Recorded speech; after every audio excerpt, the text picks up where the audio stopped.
বন্ধক রাখা জায়েজ আছে। আপনি কারোর কাছ থেকে টাকা লোন নিয়ে তাকে আপনার জমিটা দিলেন, যে ভাই টাকা যে নিলাম এটা যে তোমাকে আমি দেব, গ্যারান্টি কি? গ্যারান্টি হলো জমিটা তোমার কাছে থাকুক, আমি মেরে খাবো না, এটা তোমার কাছে আমার গ্যারান্টি হিসেবে থাকুক। বন্ধকটা হলো গ্যারান্টির জন্য। কিন্তু আমাদের সমাজে যেটা হয়, শতকরা প্রায় 100%-এর মতো, 99%-এরও বেশি মানুষ জমি বন্ধক রেখে সেই জমি ভোগ করে। এটা সুস্পষ্টভাবে নাজায়েজ কাজ। অনেক উলামায়ে কেরাম এটাকে একটা হারাম বলেছেন, অনেকে মাকরুহ তাহরিমি বলেছেন, কিন্তু এটা নাজায়েজ এবং গুনাহের বিষয়, এ ব্যাপারে কারো কোনো সন্দেহ নাই। কারণ কুল্লু কারদিন জাররা নাফআন ফাহুয়া রিবা, যেই লোনের বিনিময়ে কোনো বেনিফিট নেন আপনি, সেটা সুদ হিসাবে গণ্য হয়, রিবা হিসাবে গণ্য হয়। এই জন্য অনেক উলামায়ে কেরাম এটাকে রিবা বলেছেন, সুদ বলেছেন। অর্থাৎ আমার জমিটা আপনাকে দিলাম, আপনি আমাকে 5 লাখ 10 লাখ টাকা দিলেন, আমার বিপদ হয়েছে, সেজন্য সেই টাকাটার আমি কাজ সারলাম। যতদিন আপনার টাকা আমি শোধ না করব, বিনিময়ে যিনি টাকা দিয়েছেন তিনি ওই বেচারা যিনি লোন নিয়েছেন তার জমি ভোগ করবেন। তাহলে আপনি লোন দিয়েছেন, বিনিময়ে যে উপকার ভোগ করছেন, ফায়দা হাসিল করছেন, এটা গুনাহ হবে। এখন কথা হলো, আপনি বলবেন হুজুর তাহলে কে দিবে? কারোর কি মাথা খারাপ আছে? এভাবে কেউ কাউকে দেয়? টাকা দিয়ে দিব 5 লাখ, জমিটা আমার কাছে থাকবে শুধু আমানত হিসাবে, কিন্তু তার জমি সেই ভোগ করবে, এটা কি কেউ দেয় নাকি? হাওলাত দিলাম, আবার কোনো লাভ হবে না আমার টাকাটা, তাহলে লাভটা কি? মনে রাখবেন, কর্জে হাসানা, মানুষকে হাওলাত দেওয়া, এটা এত বড় ইবাদত, এত বড় সওয়াব, কোনো ক্ষেত্রে মানুষকে দান করার চাইতেও বেশি সওয়াব হয় কর্জে হাসানা। কিন্তু আমাদের সমাজে আজকাল কর্জে হাসানা আছে, লোন দেওয়ার সিস্টেম আছে। এই না থাকার একটা কারণ হলো, যারা লোন নেয় তারা একবার নিতে পারলে আর ওই লোকের চেহারাটাও সে দেখতে রাজি। দোকান থেকে বাকি খাওয়ার পর অন্য দোকান থেকে ঘুরে ঘুরে নগদ খায়, ওই দোকানের সামনে দিয়ে আর হাঁটে না।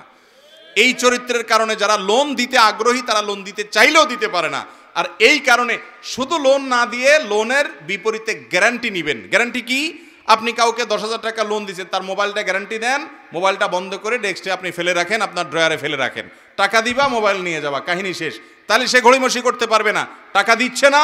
এলাকার ময়মুরব্বী, চেয়ারম্যান মেম্বারকে ডেকে, আলেম ওলামাকে ডেকে বলবেন মোবাইলটা নিলামে উঠায় বিক্রি করেন, আমার টাকা আদায় করে দেন, কাহিনী শেষ। তাহলে সেক্ষেত্রে আপনার লোনও দিলেন, লোনটা আদায়ও হলো, কোনো ভয় থাকলো না। ইসলামের সব সমস্যার, সকল সংকটের সমাধান আছে, শুধু আমরা আমল করি না।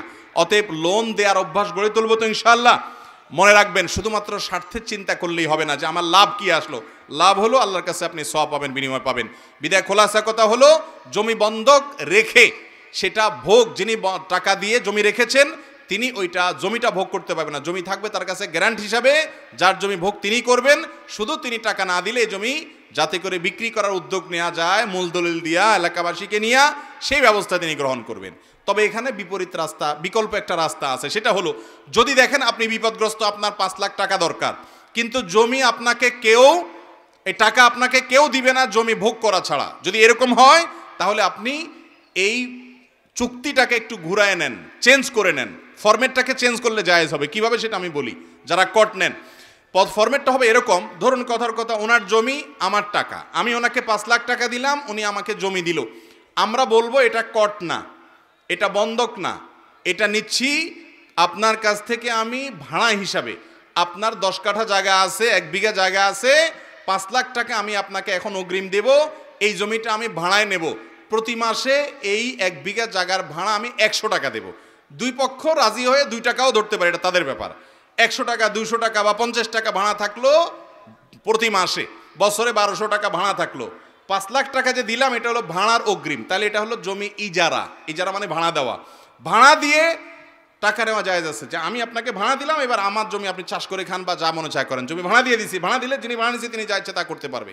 অতএব ভাড়া নিয়ে উনি ভোগ করবে, আর টাকা যিনি দিছেন ওনার ওই টাকাটা থেকে যেই কয়দিন উনি টাকাটা পরিশোধ না করবে ততদিন পর্যন্ত ভাড়াটা কাটতে থাকবে, লামসাম ভাড়া থাকবে, যাতে কোনো অসুবিধা না হয়। 5 বছর পরে উনি পরিশোধ করছেন, তাহলে মাসে 100 টাকা করে ধরলে বছরে 1200 হয়, 5 বছরে 5 12 60 হয়।